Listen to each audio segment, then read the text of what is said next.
Rotate the mounting base anti-clockwise to open. Remove the battery insulation film.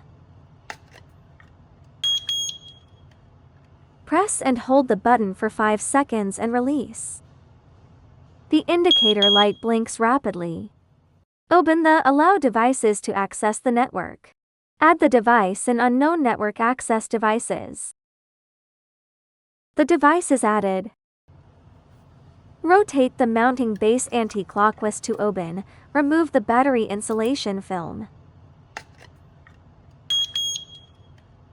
Press and hold the button for 5 seconds and release. The indicator light blinks rapidly. Add the device as prompted.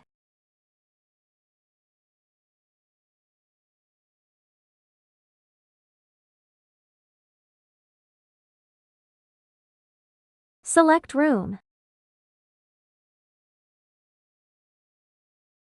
Wait about 5 minutes. The device is added.